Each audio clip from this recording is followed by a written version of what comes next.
For more media content from Grace Community Church in San Antonio, Texas, go to gccsatx.com.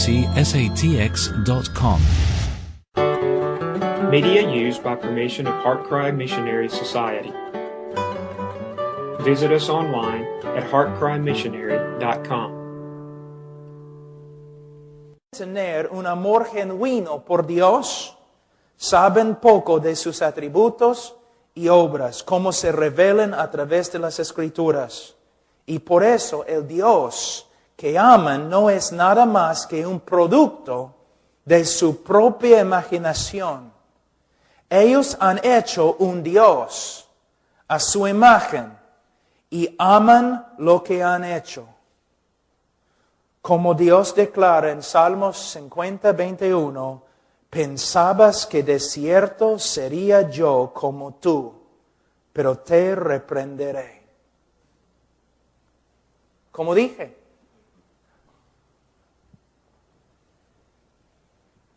yo amo a Dios. ¿Por qué? Ha prometido a bendecirme. Ha prometido sanarme. Porque quiero tener la victoria. Porque quiero prosperar. Porque Él va a bendecir mi negocio.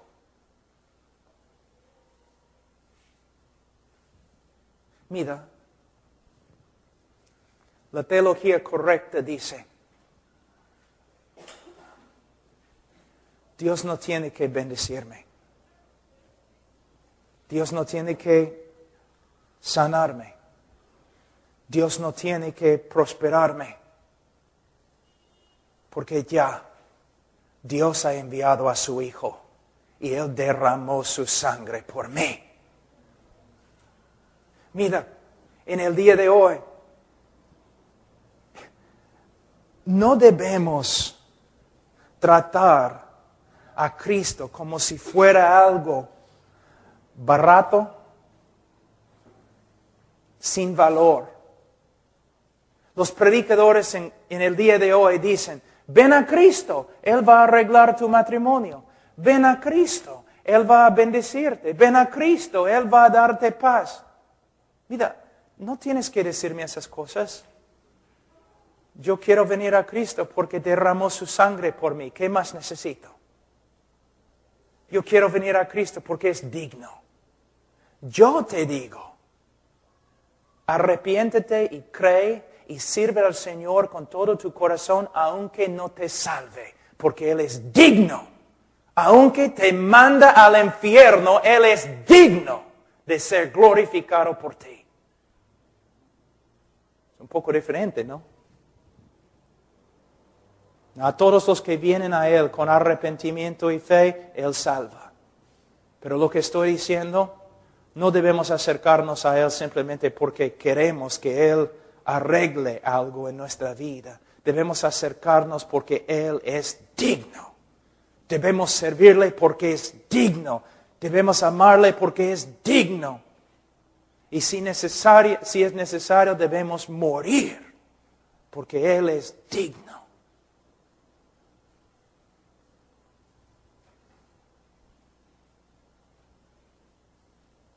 Tenemos un misionero en Asia, en India, una mujer y sus 3 hijos. Ella es viuda. ¿Por qué? Porque en el nombre de Dios fueron a un pueblo en India con su esposo y él predicaba el Evangelio. Y los hindúes se enojaron. Entonces un día le invitaron a tomar un té. Y pusieron ahí en su té veneno. Entonces, sabiendo que iba a morir, él trataba de regresar a su casa. Y cuando llegó a la puerta, murió. En el nombre de Cristo, dentro de la voluntad de Dios, y con su muerte glorificó a Dios. Y ahora su esposa está preparándose en uno de nuestros institutos. ¿Para qué? Para volver al mismo pueblo y morir si es necesario, para que la gente venga a conocer a Cristo. Y Benny Hinn dice que no puede predicar en un país a menos que ellos tengan un hotel de 5 estrellas. Profeta, lobo. Tiene un Dios. Está acá. Y muchos de los que están con Él y los otros predicadores de prosperidad y bendición y sanidades y todo lo demás, su Dios, su estómago. ¿Dios sana? Sí, según su voluntad. Yo voy a enseñarles la doctrina de prosperidad, ¿ok? Bíblica. ¿Qué dice Mateo 6:33? Buscad primero el reino de Dios. Ahora, la oración de Cristo, en la oración modelo, en Mateo 6, 9, 10 y 11. Nuestro Padre, Padre Celestial que está en los cielos, santificado sea tu nombre. Venga tu reino, hágase tu voluntad. ¿Qué está pasando? Yo les digo. La actitud correcta del cristiano. Aquí es el reino de Dios. El deseo más grande de nuestro corazón debe ser el avance del reino de Dios. La gloria de Dios. Entonces, como cristiano, yo digo, Señor, si por medio de prosperarme económicamente, si por medio de hacer esto, tú puedes glorificarte y avanzar tu reino, entonces prospérame. Pero si por medio de mi pobreza y sufrimiento tú puedes ganar más gloria para ti mismo y puedes avanzar tu reino, entonces quiero quedarme pobre. Dios, si por medio de sanarme puedes avanzar tu reino, sáname. Pero si por medio de mi debilidad, mis debilidades físicas, tú puedes avanzar tu reino, entonces quiero quedarme aquí enfermo.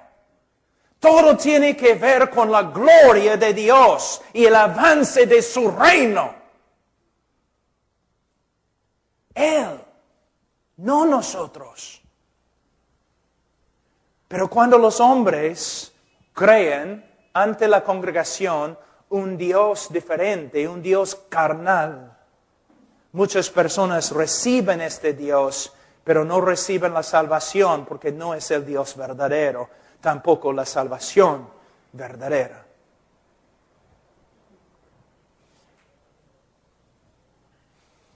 Ahora, si los hombres caídos que pretenden amar a Dios, los hombres caídos que dicen que aman a Dios, si investigaran las Escrituras, sin duda encontrarían a un Dios muy diferente que el objeto de sus afectos.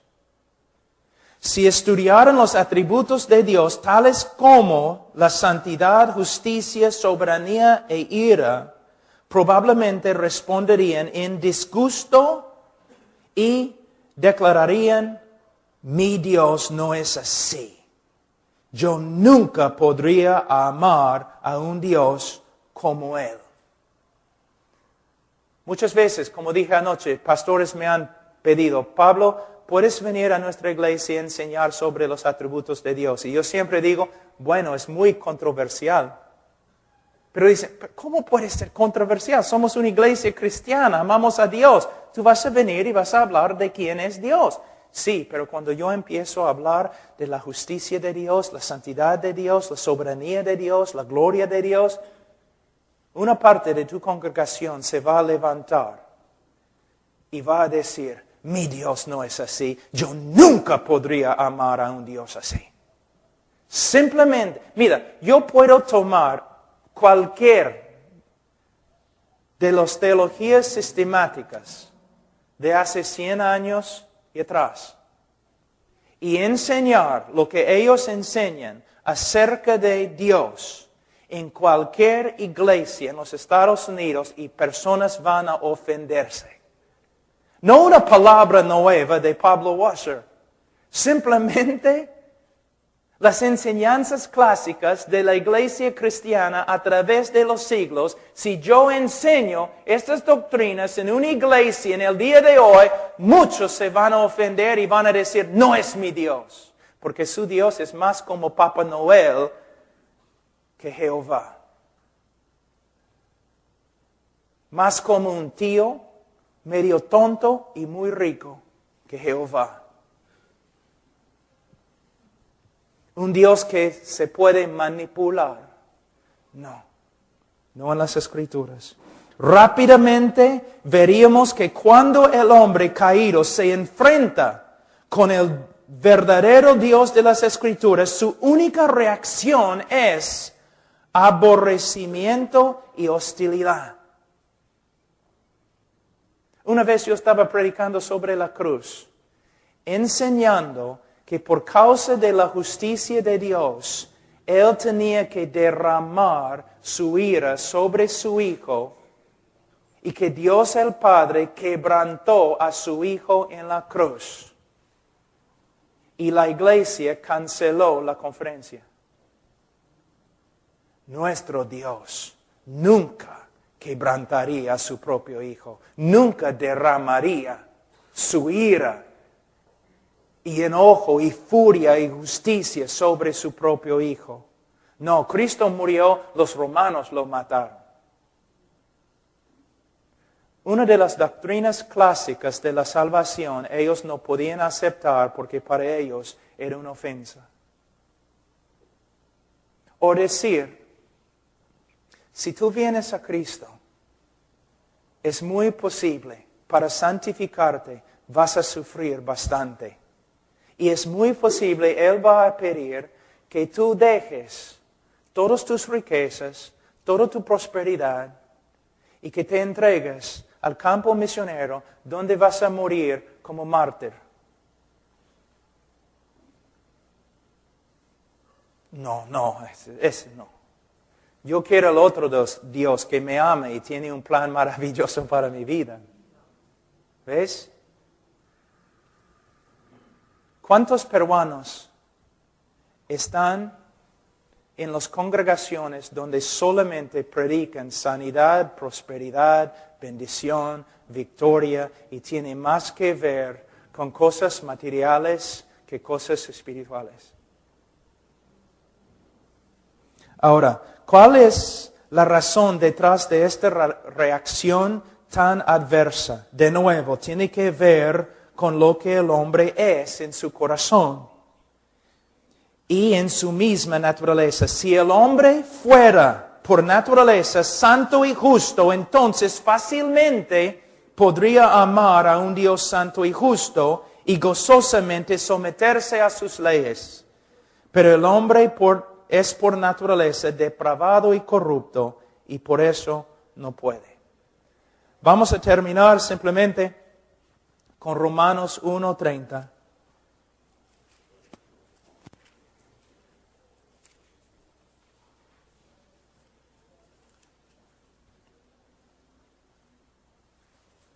Hablando de los hombres, dice murmuradores, detractores, aborrecedores de Dios.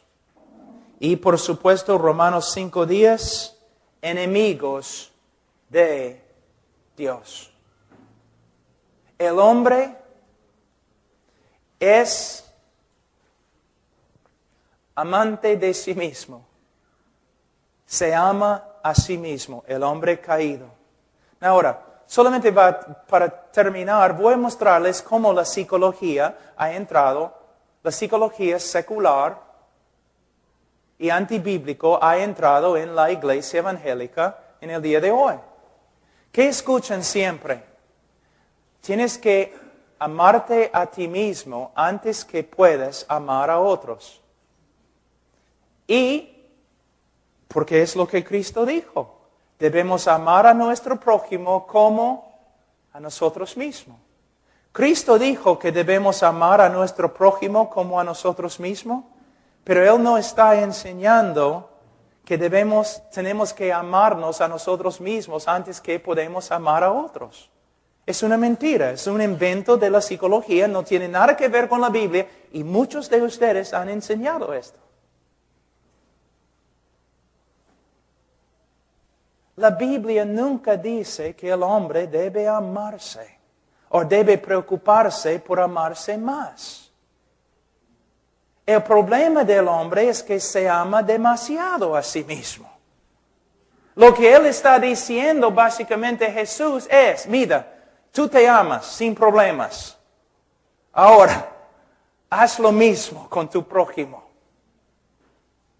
El problema más grande del hombre es que se ama a sí mismo en vez de amar a Dios. Y esta búsqueda de autoestima no tiene nada que ver con el cristianismo. Es otro invento de la psicología.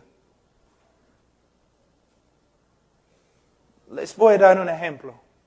Un hombre se suicida. ¿Qué dicen todos? Es porque tenía una autoestima muy baja. No, es al revés. Tenía una autoestima muy alta. ¿Por qué? Él se amaba a sí mismo más que a su esposa que él dejó sufriendo. Él dijo, voy a terminar mis sufrimientos, pero mi esposa ahora va a sufrir. Pero no me importa porque yo me amo a mí mismo.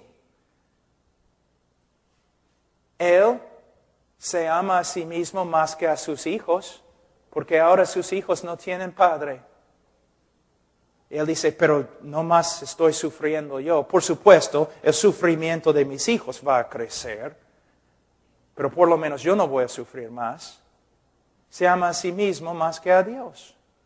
Pueden, hermanos, la iglesia evangélica ha sido tan manipulada por los psicólogos que es increíble.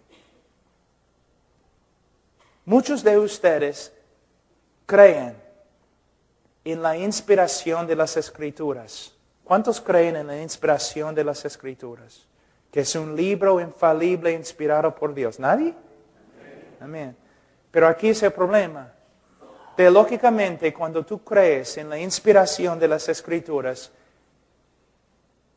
no es todo lo que tienes que hacer.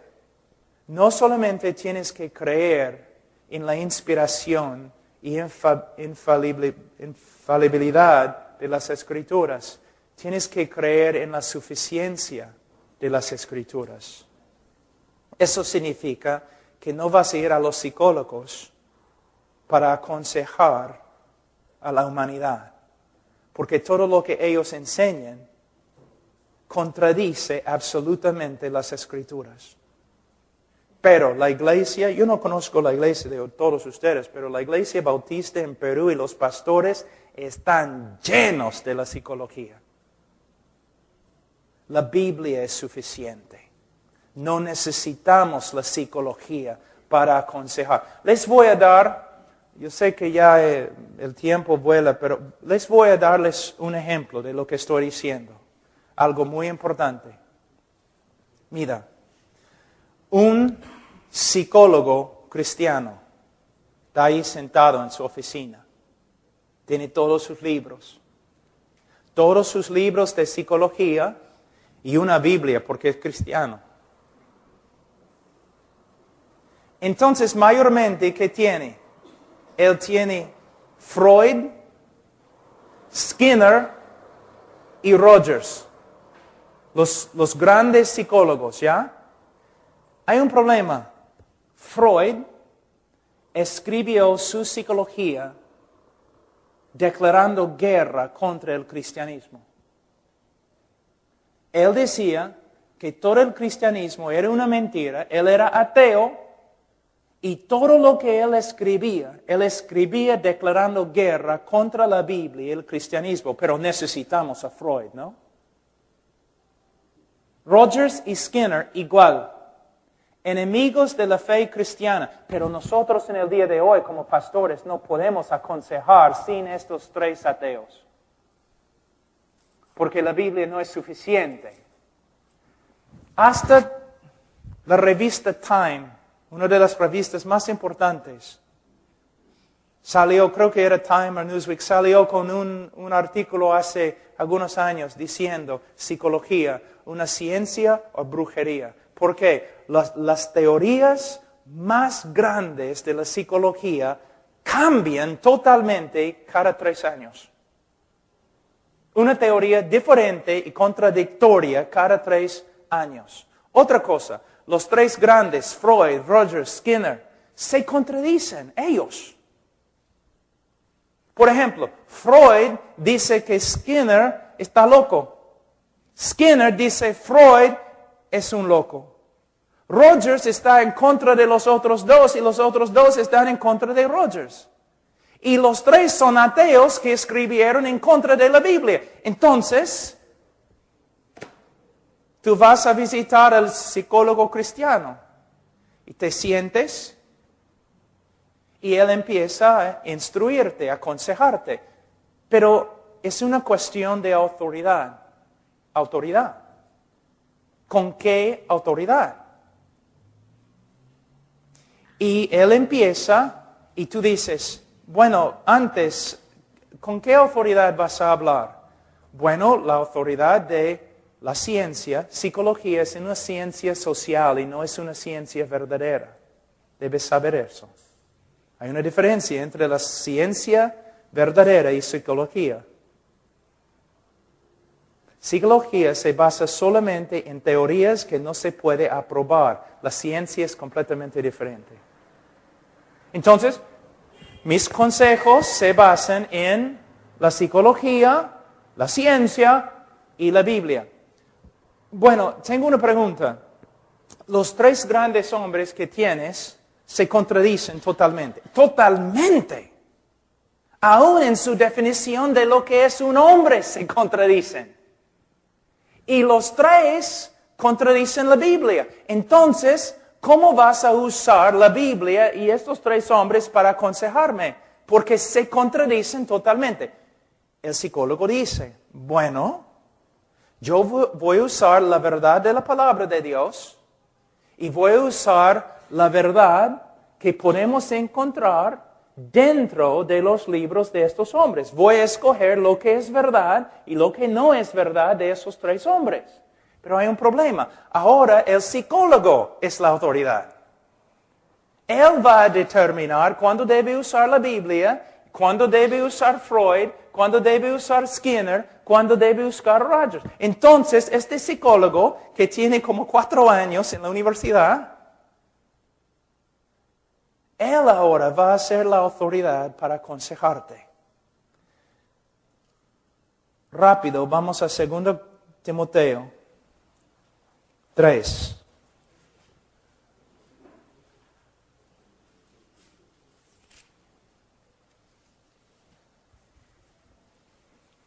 (16) Toda la Escritura es inspirada por Dios y útil para enseñar, para redarguir, para corregir, para instruir en justicia, la inspiración de las Escrituras.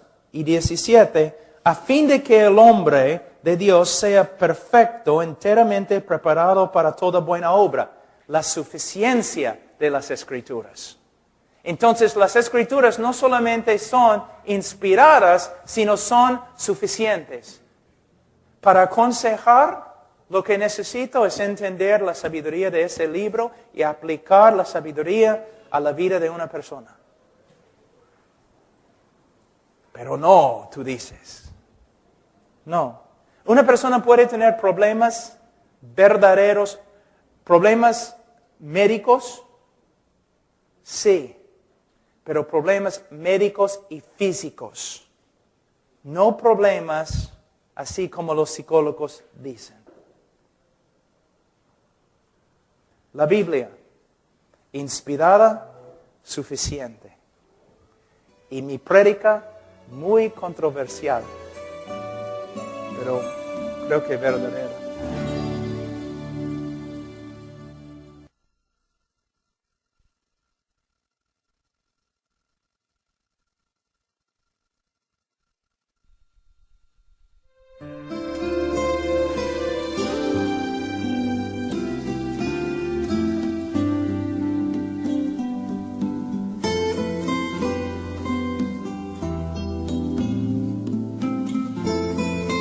Vamos a estudiar ahora lo que se llama la muerte espiritual o la inhabilidad moral del hombre. Esta verdad es clave para entender la salvación y la obra que el Espíritu Santo tiene que realizar en la vida de un pecador para que se convierta. De nuevo, una vez que comprendemos la profundidad de la depravidad humana, una vez que comprendemos esta verdad, es fácil ver que la salvación no es meramente una decisión humana, sino una obra sobrenatural de Dios. Y no podemos lograr la conversión de un hombre por medio de la manipulación. No podemos convencerle usando medios carnales. No, el hombre se convierte por medio de la proclamación del Evangelio de Cristo y por medio de una obra soberana y sobrenatural del Espíritu Santo. Ahora, como ayer, voy a leer algunas cosas de un libro que escribí hace tiempo, que alguien ha traducido. El significado de la muerte espiritual. ¿Qué significa cuando los teólogos hablan de la muerte espiritual? Primeramente, es una frase importante que se emplea por los teólogos para describir la profundidad de la corrupción moral del hombre, es la muerte espiritual.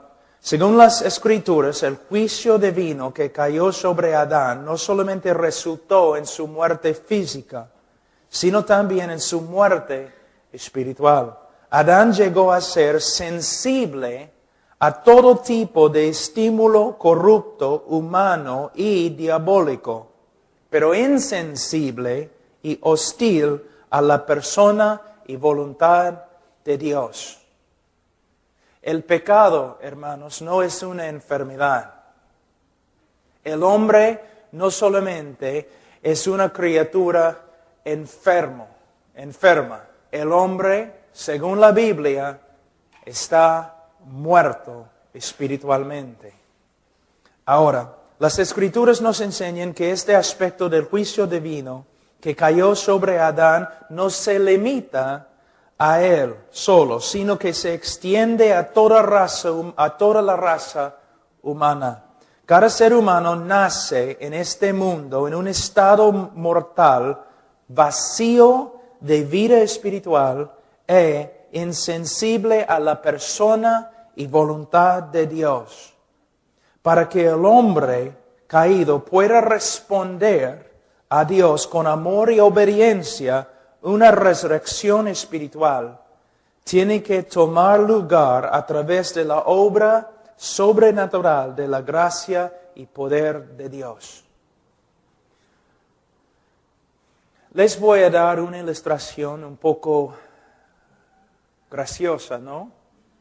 Pero vale. Vamos a decir que tenemos un hombre muerto aquí en la plataforma conmigo. Está muerto. Vamos a decir, muerto 4 días. Entonces apesta. Está aquí en la plataforma conmigo. Entonces, siendo un hombre misericordioso y lleno de compasión como soy, quiero ayudarle. Entonces me acerco al hombre y digo, oye, estás muerto, pero hay un hospital por aquí a algunas cuadras. Entonces, levántate, ven conmigo, vamos al hospital, te van a ayudar. Después, cuando no responde, yo digo, oye, ¿qué te pasa? ¿No me has escuchado? ¿Por qué no respondes? ¿Quieres quedarte ahí toda tu vida muerto? Es un poco ridículo, ¿no? Si él está solamente enfermo, entonces lo que estoy haciendo tiene sentido. Oye, enfermo, levántate. yo te ayudo un poco. Yo sé que no puedes levantarte con tu fuerza, pero yo te voy a ayudar un poco y vas a caminar conmigo, voy a sostenerte. Podemos ir en el carro de Martín y vamos a llevarte al hospital. Vamos. Y él dice, ya estoy recontra enfermo, ayúdame, pero vamos. Si está enfermo, tiene sentido. Pero la Biblia no dice que el hombre está enfermo. La Biblia dice que el hombre está muerto. Y en el griego, la palabra griega significa muerto.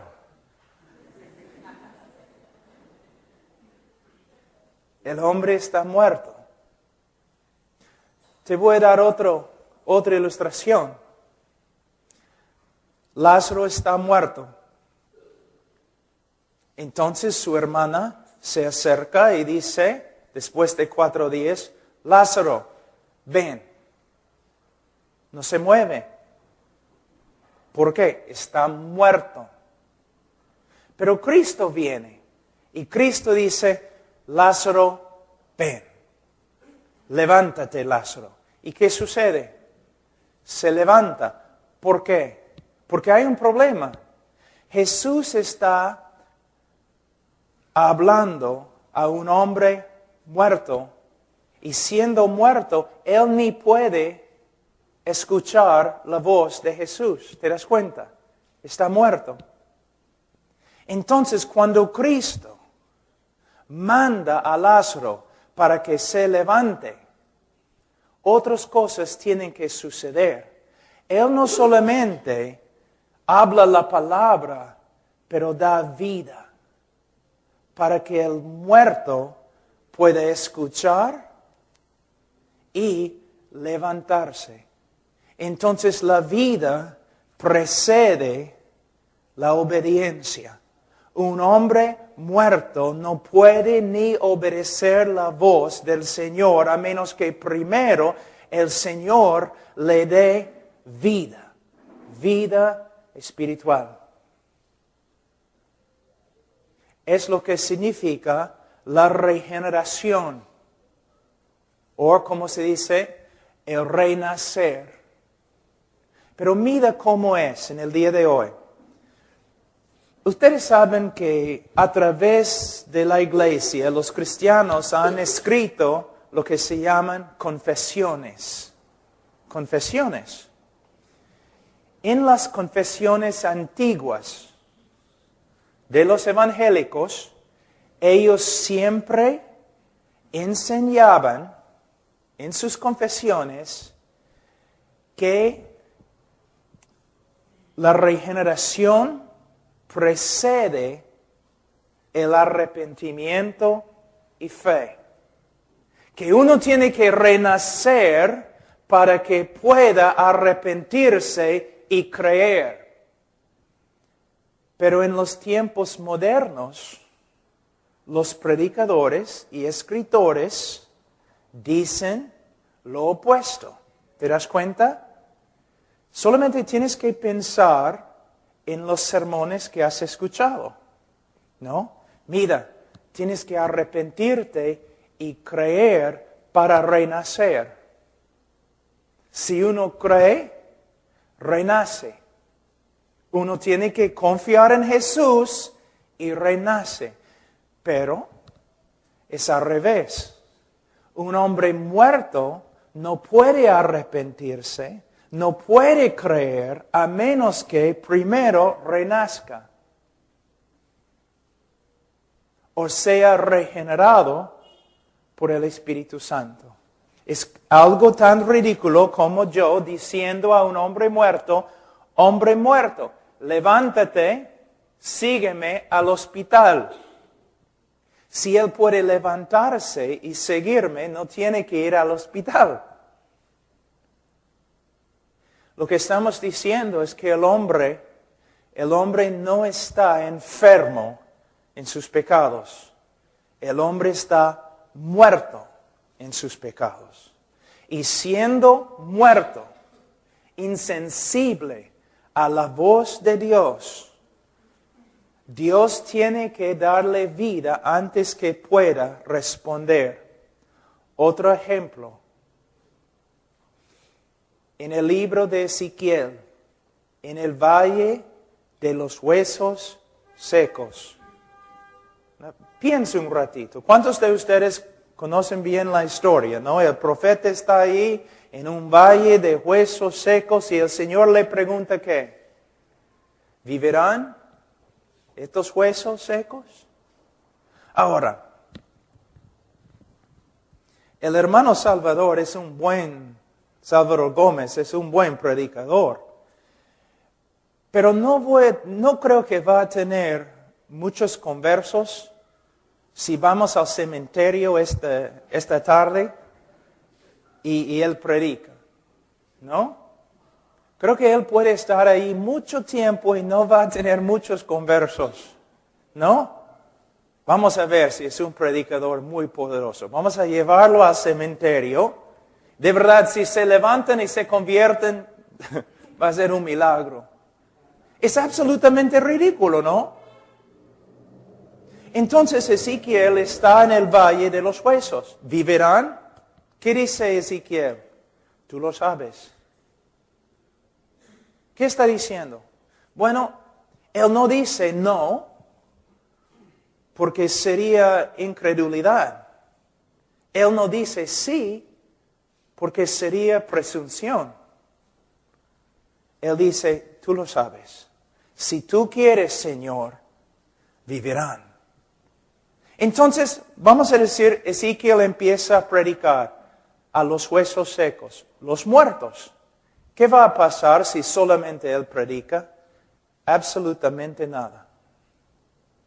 Pero el Señor le dice que debe profetizar al viento. ¿Que representa qué? El Espíritu Santo. ¿Y qué pasa? El Espíritu Santo viene y da vida a los huesos. Y los huesos se convierten en un hombre, en un ejército de hombres que sí pueden responder a la palabra de Dios. Algo interesante, ¿no? Por eso digo a los predicadores jóvenes que a veces tengo que enseñar. Nosotros no somos vendedores de un producto. Nosotros como predicadores no somos los que manipulan a las emociones de los hombres.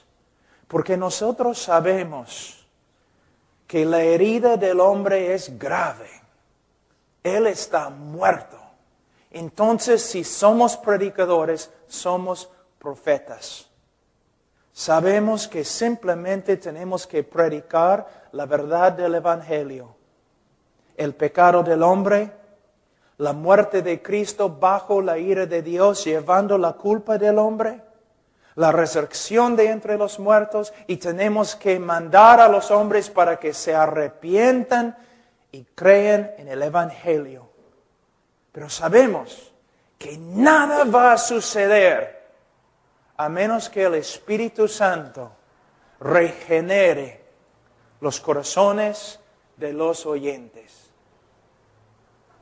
Esta es la diferencia entre la predicación de los predicadores de antes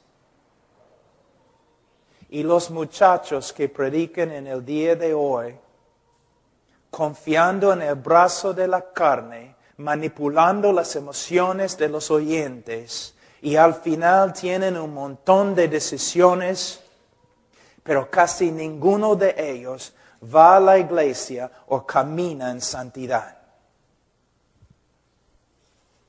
Porque no entendemos lo básico, que el hombre no está enfermo, el hombre está muerto.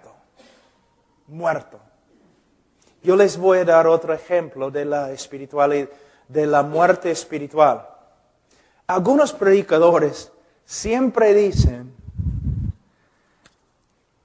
si solamente, no los creyentes, si solamente viviéramos como Cristo, entonces todo el mundo reconocería que Cristo es el Salvador y se convertiría.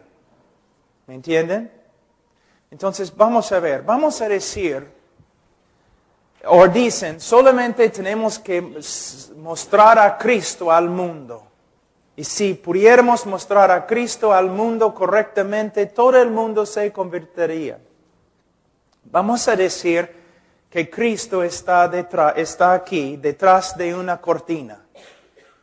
Y todos ustedes representan al mundo. Los predicadores dicen, solamente tenemos que mostrar a Cristo al mundo y el mundo va a recibir a Cristo y va a ser salvo. Entonces yo corro la cortina y ya se presenta a Cristo. ¿Los incrédulos se van a convertir? No. ¿Por qué? Son ciegos, la Biblia dice. Entonces, toda la congregación de incrédulos aquí, yo he corrido la cortina, Cristo está aquí presentado, pero hay un problema. La Biblia dice que todos los hombres son ciegos espiritualmente y que no pueden ver el reino de Dios y no pueden ver a Cristo. Tú dices, ya está bien, pastor. Entonces, no solamente tienes que mostrar al mundo a Cristo por medio de las prédicas, sino también el Espíritu Santo tiene que dar vista espiritual a los pecadores. Pero hay otro problema. Vamos a decir que el Espíritu Santo viene y Él da vista a los pecadores. ¿Cómo van a responder? ¿Van a venir a Cristo? No. Porque ¿qué dice la Biblia? El hombre tiene un corazón corrupto y aborrece a Dios. Más que ve a Dios, más que aborrece a Dios. Es como en Romanos capítulo 7.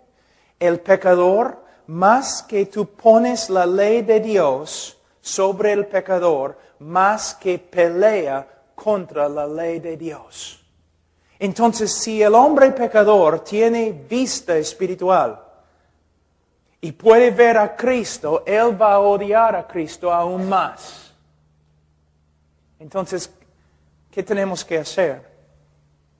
No solamente tenemos que predicar a Cristo, no solamente el Espíritu Santo tiene que venir y dar vista a los hombres, sino Él tiene que cambiar el corazón del hombre. Él tiene que quitarle ese corazón de piedra y poner en su lugar un corazón que quiere y puede responder a Cristo.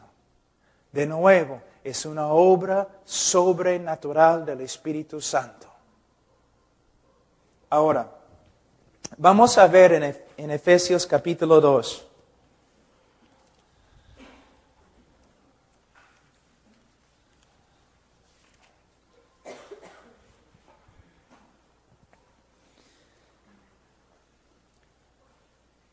Versículo 1, y Él os dio vida a vosotros cuando estabais muertos en vuestros delitos y pecados.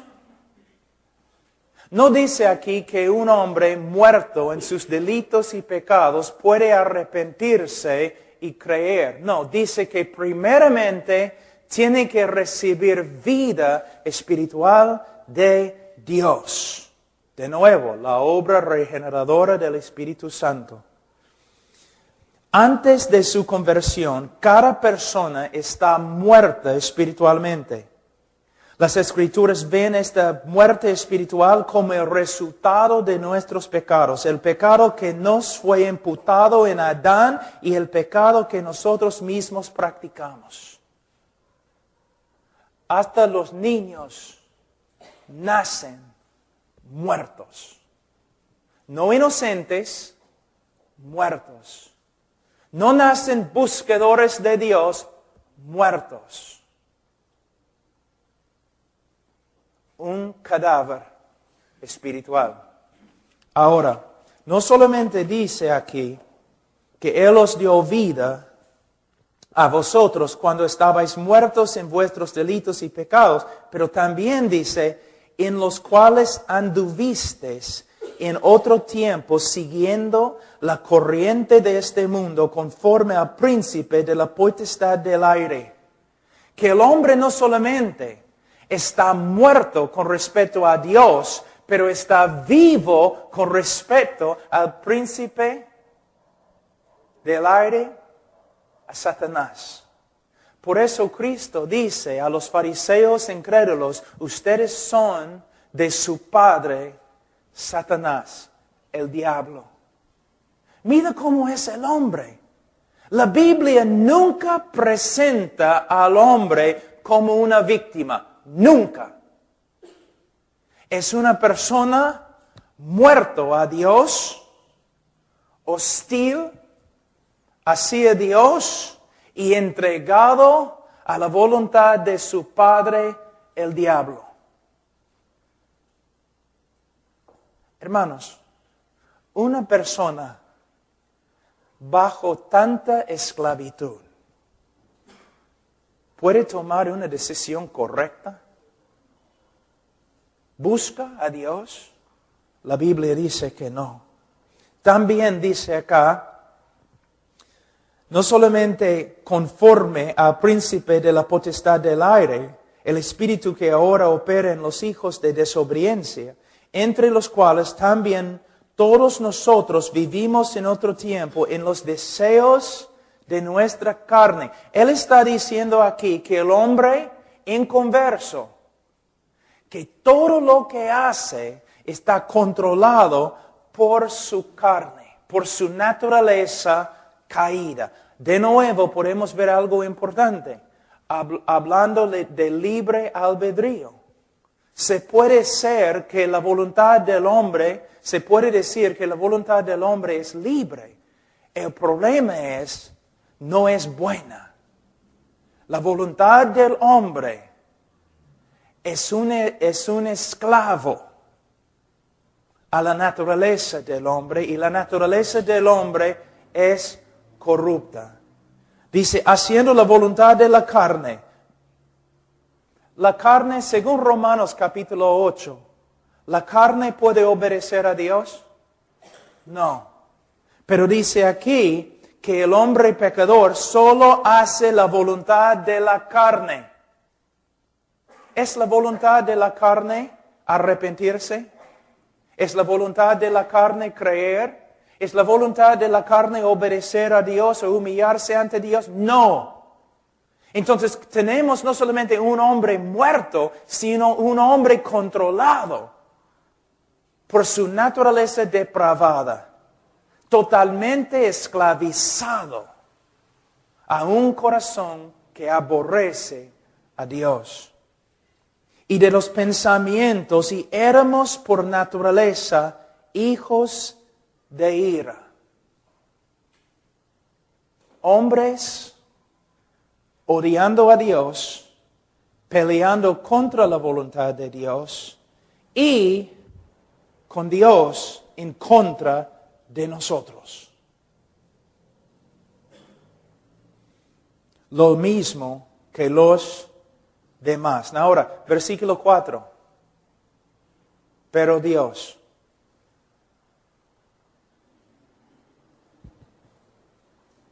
Quizás las dos palabras más importantes en la Biblia. Mira, Lázaro, muerto, sin esperanza. ¿Estaba muerto o no? Muerto. ¿Tenía esperanza? Ninguna. Estaba apestando, pudriéndose. Pero Jesús. La única diferencia entre Lázaro y los demás muertos que estaban por ahí, pero Jesús. Pero Jesús. No tiene nada que ver con Lázaro. 100% Jesús. De la misma forma, tenemos aquí un hombre muerto, esclavo a su propia corrupción, esclavo del diablo, sirviendo los deseos de la carne. No hay ninguna esperanza. Y versículo 4, pero Dios. ¿Cuántas veces yo he escuchado a los pastores diciendo en sus prédicas evangelísticas, tú tienes que tomar el primer paso y Dios va a tomar los demás pasos? ¿Está bien, Martín, en español? ¿No? Tú tienes que tomar el primer paso y Dios va a correr hacia ti para salvarte. Pero tú tienes que tomar el primer paso. ¿Ok? Vamos. Jesús se acerca a la tumba de Lázaro.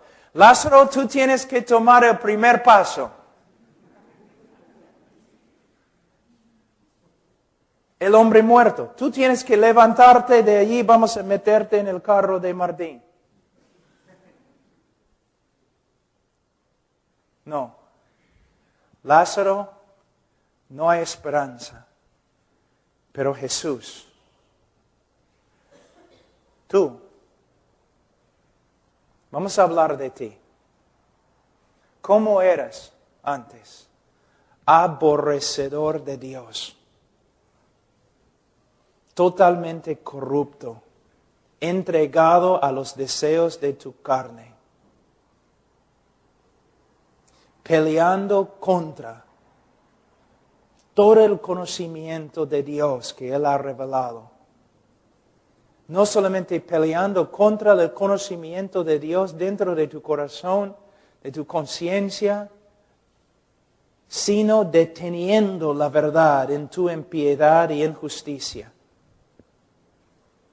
Pero Dios, un hombre y una mujer, un joven, rumbo al infierno. Pero Dios, estas dos palabras te salvan. Sin estas palabras, no hay esperanza. No dice tú y Dios, pero tú y Dios llegaron a tener un acuerdo. Tú y Dios trabajaron juntos. Tú tomaste el primer paso y Dios hizo todo el resto. Dice, pero Dios, muerto. Ahora, voy a darles algunas ilustraciones, algunos comentarios de las Escrituras de cuán muerto es el hombre. En 1 Timoteo 5:6, los hombres caídos están muertos espiritualmente, aunque están vivos físicamente. Y podemos ver esto, solamente hoy día podemos salir a la calle, vemos un montón de personas con vida, físicamente tienen vida, pero con respecto a Dios no tienen nada que ver con Dios, nada. No piensan en Dios, no tienen conocimiento correcto con respecto a la persona de Dios y no les importa, no buscan a Dios, nada, están muertos, aunque vivan, están muertos. También Apocalipsis 3:1, los hombres caídos tienen nombre de que viven, pero están muertos. Antes de su conversión, un hombre puede parecer muy religioso y aún temeroso de Dios, pero todas sus obras son externas y motivadas por egocentrismo. En su corazón no ama a Dios o busca su gloria. La Biblia dice en Ezequiel 11:19, los hombres caídos tienen corazón de piedra.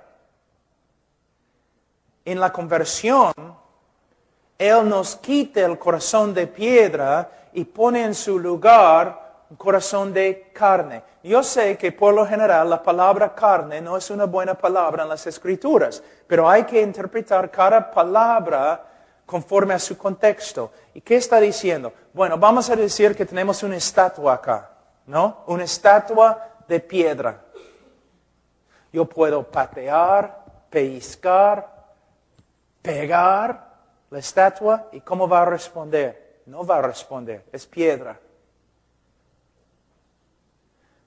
Pero no importa cuán grande sea el hombre, si yo le pateo, o yo le pego, o pellizco, Él va a responder. ¿Por qué? No es piedra, es carne.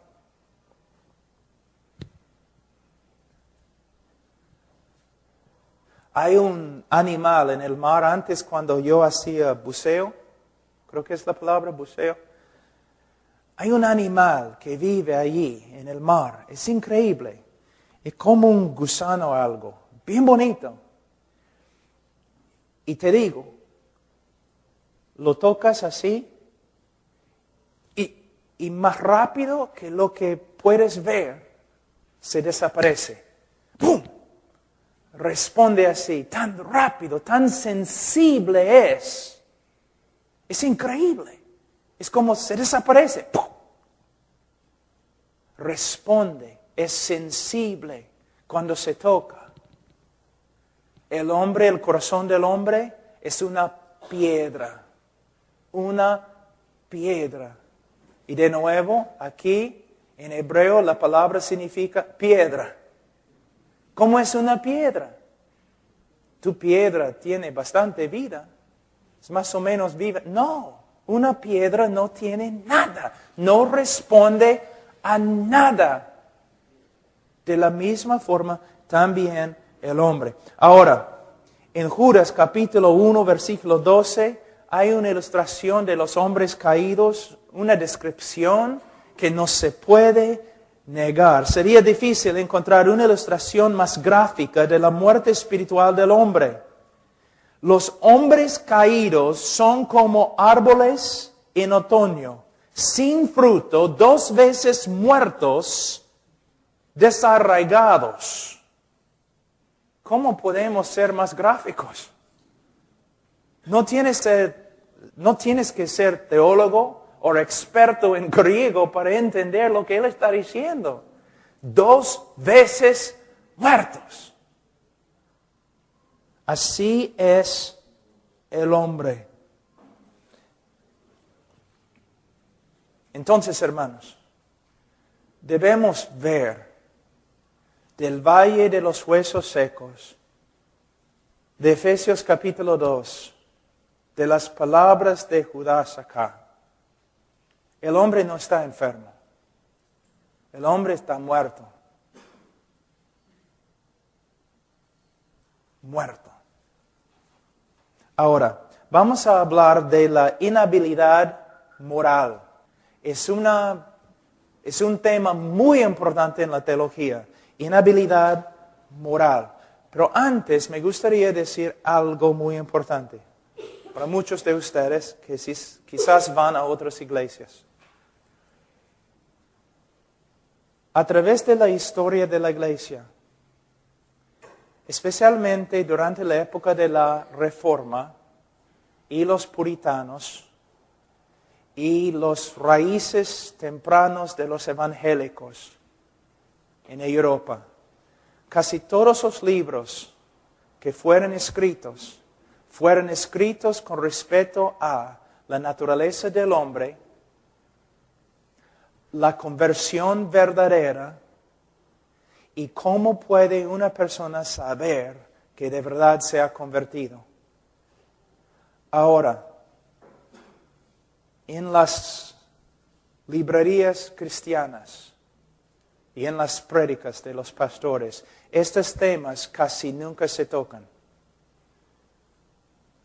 ¿Qué es el evangelio verdadero? Casi no puedes encontrar un libro. Yo te reto. Vete a una librería cristiana muy popular en Lima. ¿Qué vas a encontrar? Libros sobre la prosperidad, libros sobre autoestima, libros sobre la sanidad emocional, espiritual, un montón de cosas. Discipulado, 4 etapas a la prosperidad, 5 caminos a la bendición, un montón de locura. Y nadie ni habla de lo que es el evangelio verdadero. Nadie escribe sobre la conversión verdadera. Pocas personas predican acerca de cómo puede una persona saber bíblicamente que es cristiana. Mira lo que hemos hecho. Nos hemos extraviado completamente de la historia del cristianismo. Tú vas a las campañas grandes, ¿no? Sanidades, personas cayendo al suelo, un montón de cosas. ¿Dónde está la santidad? aún en los predicadores. ¿Dónde está conformidad a Cristo? ¿Dónde están las enseñanzas acerca de cómo un hombre debe entregarse a sí mismo, a su esposa, como Cristo se entregó a sí mismo a la iglesia? El Dios de muchos evangélicos en el día de hoy es su estómago. Predicadores que solo hablan de una prosperidad carnal, una sanidad carnal y temporal. Y tienen muchas personas en sus iglesias porque estas personas tampoco desean tener una relación con Dios.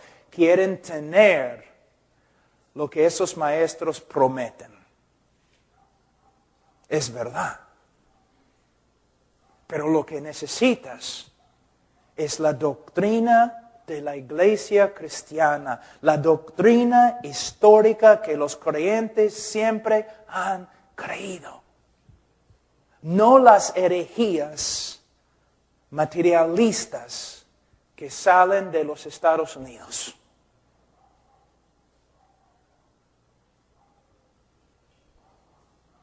Santidad, amor, humildad, el deseo de ser siervo de todos. Reconociendo que no hay maestro entre nosotros, no hay jefe o líder, no hay un ungido especial entre nosotros, somos hermanos.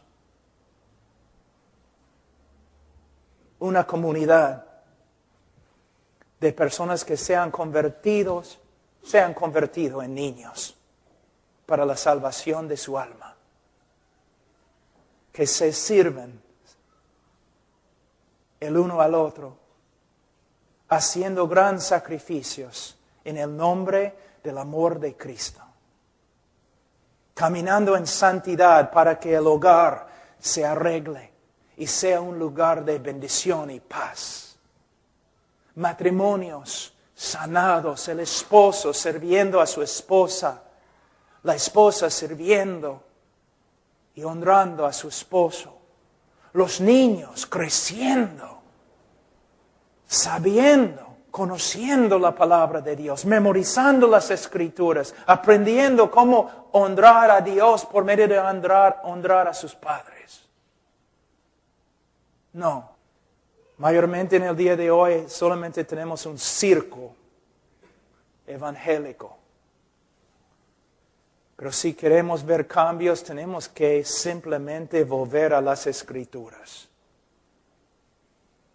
y interpretar las Escrituras por medio de la gramática en vez de interpretar las Escrituras a través de nuestro estómago o a través de las visiones que los líderes tienen. No a través de la gramática. Vamos a volver a la ley. Ahora, el significado de la inhabilidad moral. ¿Qué significa cuando los teólogos hablan de la inhabilidad moral del hombre?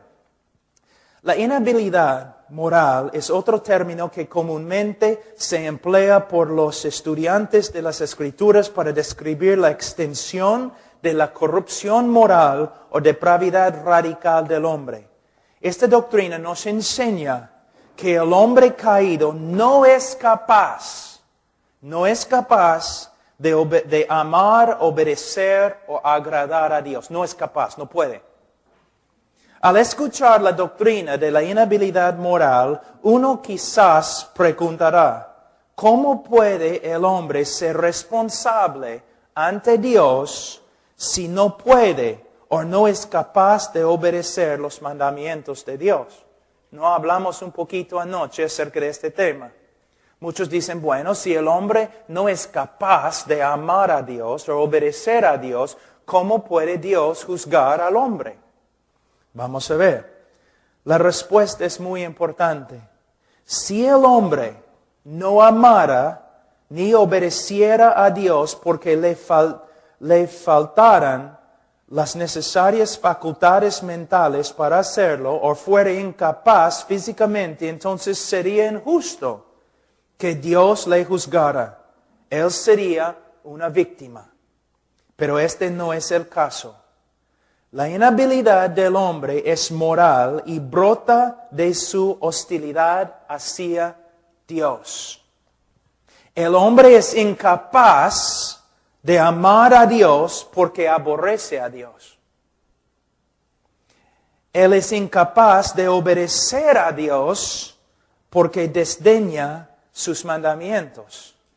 Él es incapaz de agradar a Dios porque no considera la gloria y beneplácito de Dios que sean una meta digna. El hombre no es una víctima, sino culpable. Él no puede porque él no quiere. Su corrupción y enemistad hacia Dios son tan grandes que preferiría sufrir la perdición eterna que reconocer a Dios como Dios y someterse a su soberanía. Así es el hombre. Por esta razón, la inhabilidad moral también puede ser llamada la hostilidad voluntaria. Un ejemplo excelente se encuentra, como dije anoche, en Génesis 37:4. Vamos un ratito ahí. Génesis 37:4. De nuevo vamos a ver la relación directa que existe entre la voluntad del hombre y la naturaleza del hombre. Y vamos a ver la razón por la cual la voluntad del hombre es esclava a la naturaleza. Génesis 37:4. Y viendo sus hermanos de José que su padre lo amaba más que a todos sus hermanos, le aborrecían y no podían hablarle pacíficamente. Ahora, los hermanos de José no podían hablarle pacíficamente. No porque les faltara la habilidad de hablar, no eran mudos, sino porque su aborrecimiento hacia José era tan grande que no tenían la buena voluntad de hablarle pacíficamente. De la misma manera, la hostilidad del hombre caído hacia Dios es tan grande que rehúsa someterse a Él. Es como, dije anoche, no una mujer no avanzada en años, una vieja, ¿no? Que hace 25 años no habla con su esposo. Y el pastor, ¿no? La visita y dice, mujer, mira, pero tienes que hablarle. Tienes que perdonarle. Y ella dice, no puedo. Simplemente no puedo. Él es peruano, ella es peruana. Él habla español, ella habla español. Ella tiene lengua, tiene labios, cerebro, pero ella dice que no puede. Y demuestra que no puede. 25 años sin hablar con su esposo.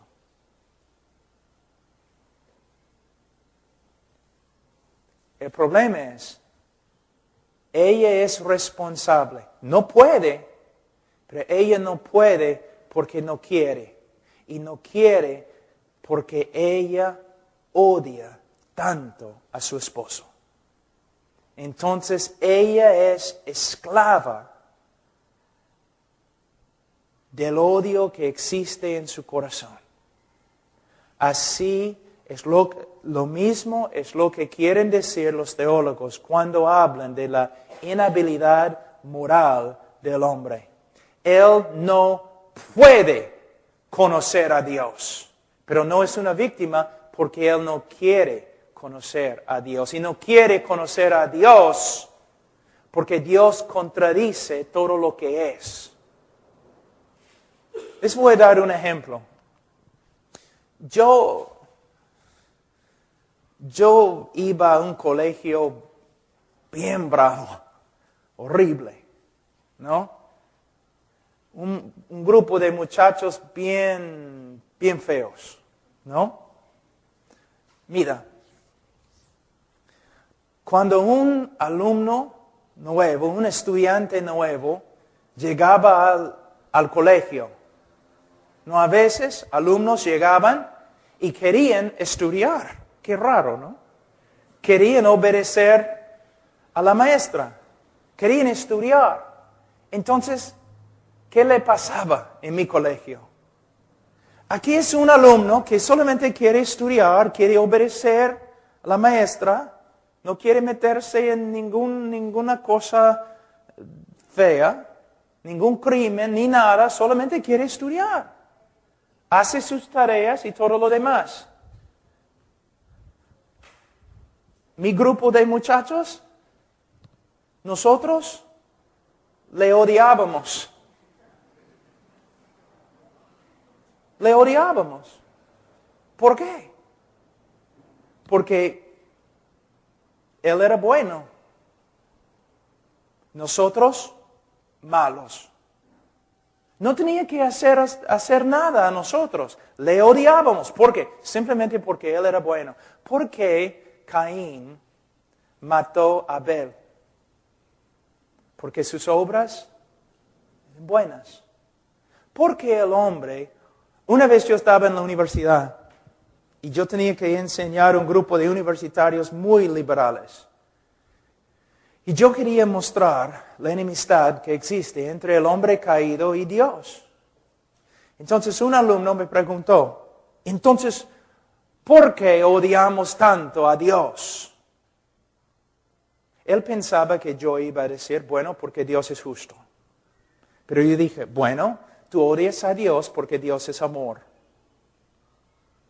¿Qué? Tú odias a Dios porque Dios es amor. Y porque Dios es bueno. Pero ¿cómo voy a amar a un Dios que es bueno y que ama? Porque tú eres malo. Y solo amas a ti mismo. Los malos odian a los buenos. Por eso el hombre siendo malo, ¿recuerdan lo que Jesús dijo? Pero vosotros siendo malos, aborrecen a Dios porque Él no es como nosotros. ¿Ves? Entonces podemos ver lo mismo acá, que los hermanos de José no podían hablarle pacíficamente. ¿Por qué? Porque le aborrecían. Ahora, vamos a hablar un ratito de la esclavitud de la voluntad. Es muy importante. Si pueden, hay un libro ahí atrás de desarrollo cristiano que tiene el título de La voluntad determinada, creo. Es una obra clásica de Martín Lutero, excelente en su debate contra Erasmus. Y él le gana, de verdad. Pero ten cuidado porque Martín Lutero era alemán y habla bien fuerte. La esclavitud de la voluntad. La voluntad del hombre es una expresión de su naturaleza. ¿Puedes ver? Un chancho come basura. ¿Por qué? Es chancho. Un hombre no puede comer basura. ¿Por qué?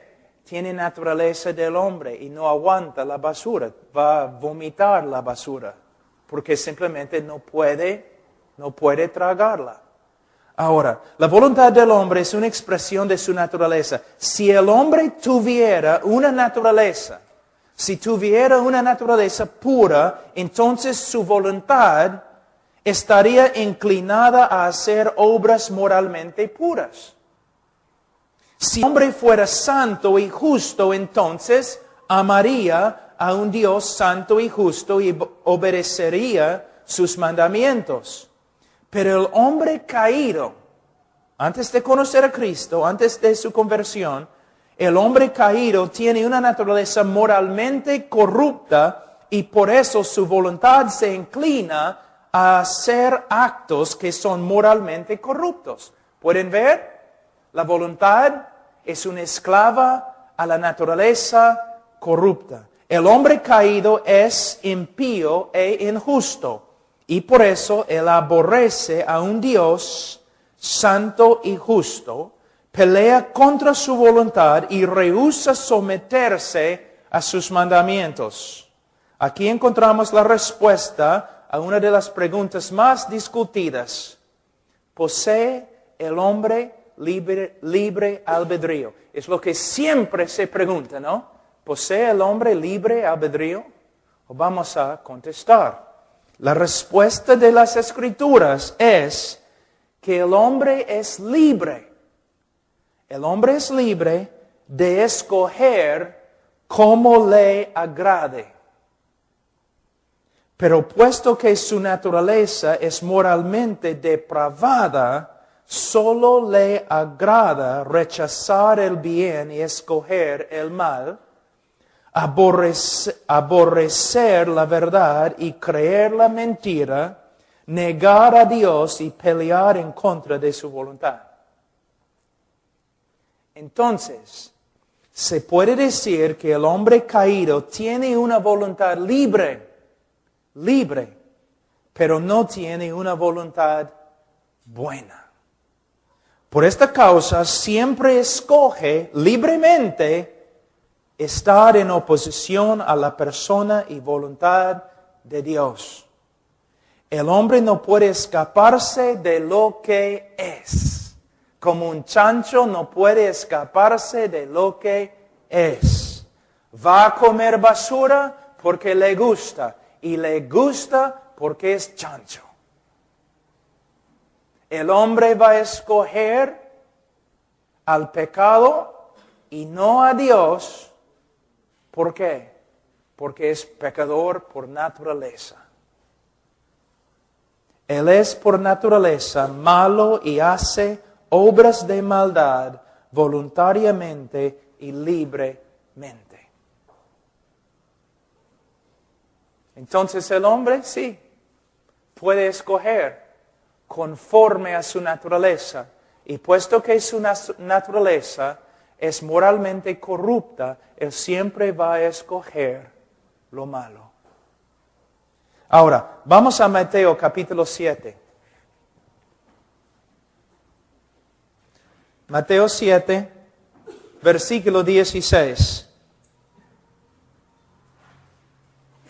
Por sus frutos los conoceréis. ¿Acaso se recogen uvas de los espinos o higos de los abrojos? No, porque sería contra su naturaleza. ¿No? Contra su naturaleza. Se identifica, yo he escrito acá, se identifica la naturaleza de un árbol por la fruta que lleva. De la misma manera, la verdadera naturaleza o carácter de un hombre se revela no por lo que confiesa, sino por lo que hace. Si la naturaleza del hombre es mala, depravada, entonces sus obras también serán malas. Versículo 17 a 18. Así, todo buen árbol da buen frutos, pero el árbol malo da frutos malos. No puede el buen árbol dar malos frutos, ni el árbol malo dar frutos buenos. Todo árbol que no da buen fruto es cortado y echado en el fuego. Nota, hay una relación directa e innegable entre la naturaleza de un árbol y la fruta que lleva. Se puede decir lo mismo de la naturaleza de un hombre y sus obras. Una naturaleza corrupta solo puede producir obras corruptas. Ahora, vamos a Mateo 12, 34.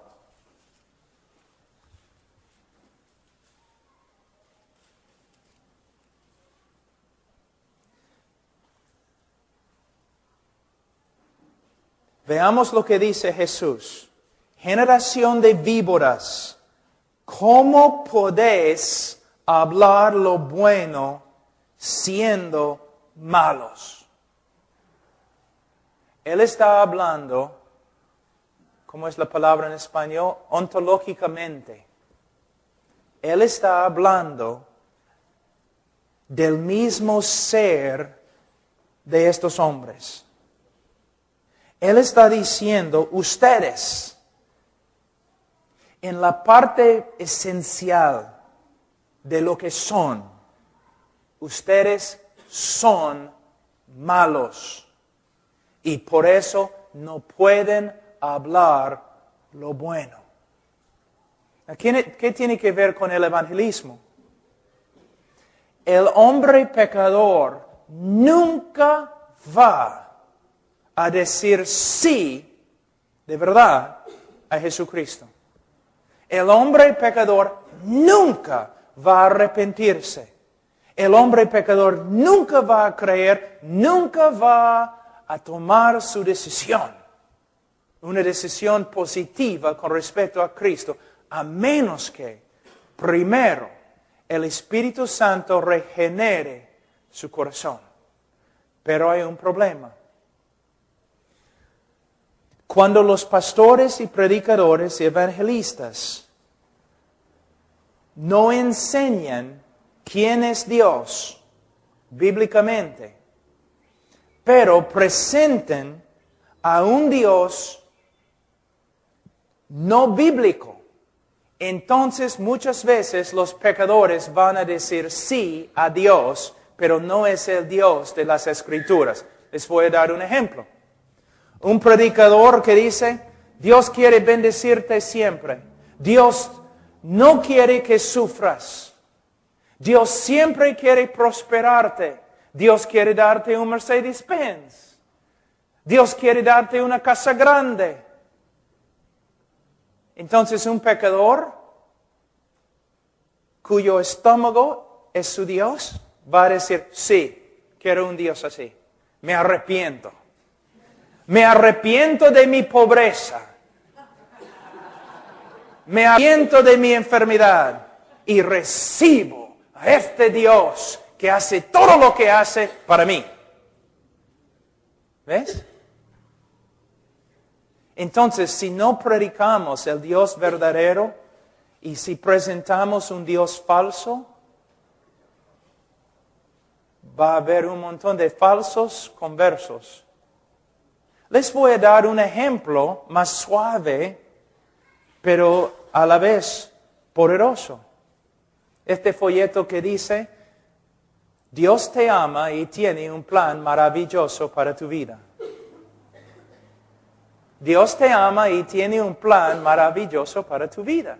Ahora, no puedo hablar mucho de los peruanos, aunque he vivido acá muchos años. Voy a hablar de los gringos para que ustedes no se enojen, y los gringos no están, entonces no van a enojarse. Pero un norteamericano básicamente piensa en sí mismo. Él es el centro de su mundo. Su mundo se llama el pueblo de yo. La generación yo.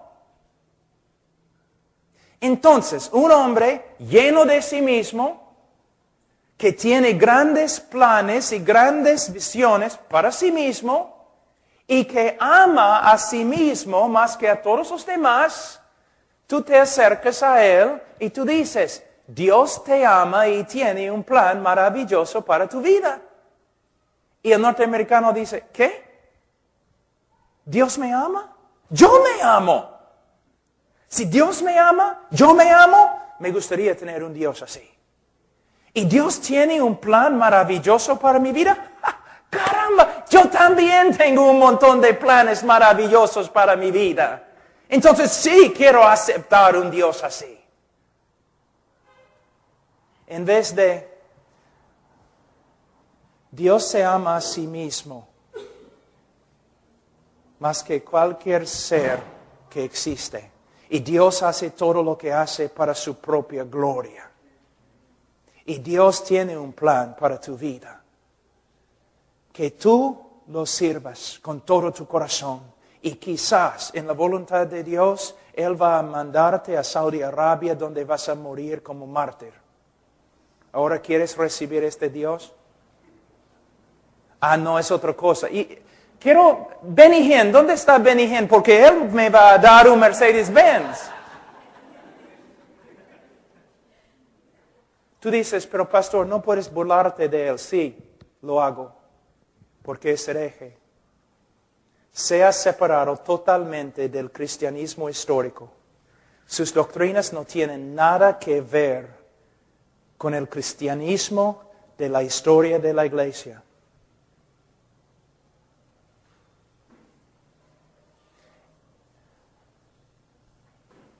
Los hombres que predican la prosperidad es interesante. Mayormente ellos son los únicos que prosperan. Son lobos rapaces que comen a los que no han sido instruidos en la palabra de Dios. Y también hombres como Benny Hinn son el juicio de Dios contra los que se congregan no porque aman a Dios, sino porque quieren prosperar.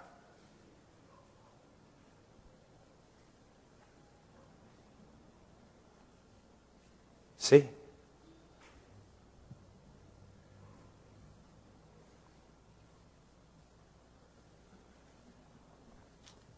Bueno, vamos a ver algo muy importante.